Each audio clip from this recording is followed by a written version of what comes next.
When financial markets were predictable, I wouldn't be standing here. This sentence is definitely true.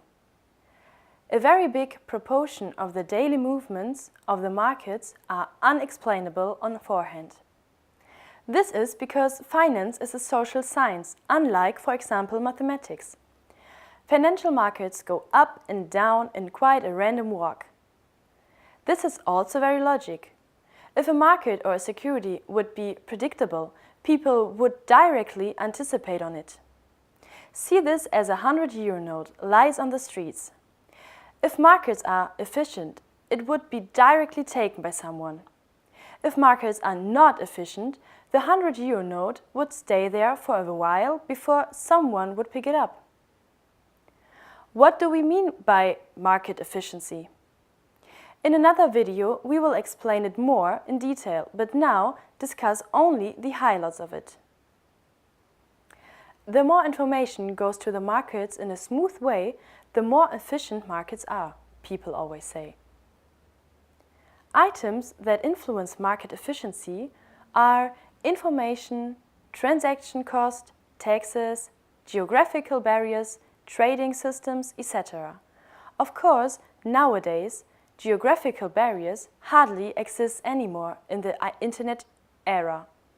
Most of the financial markets are connected to the internet, so that is no problem anymore.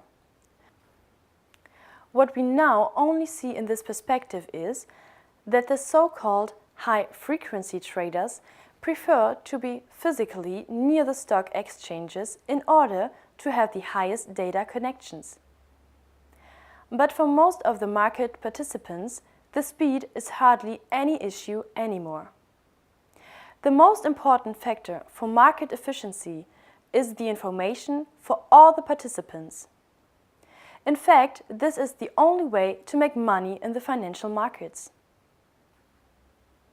Financial markets are mostly driven company results and, of course, many macroeconomic factors. So, the better you can predict the company's results, the better you can determine if a company is under or overvalued. In other videos, we will take a closer look at what are exactly the tools to evaluate companies. So we can say that almost the only thing that we need to focus on is the company's situation and future. To conclude, the factors that determine the financial markets are countless. But we can group them shortly. Macroeconomic factors, political factors, company unique news, and other factors. Of course, all of them are unpredictable, otherwise I wouldn't be standing here. And also, these mentioned factors are loaded at random on the market. This means that, for example, better than expected employment figures sometimes lift the markets and sometimes don't have any effect at all. What can we do with this information? We just must recognize that financial markets are unpredictable.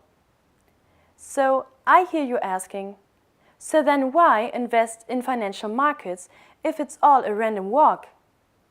On the long run, we see that there are indeed stock returns explaining factors, but they only work in the long run.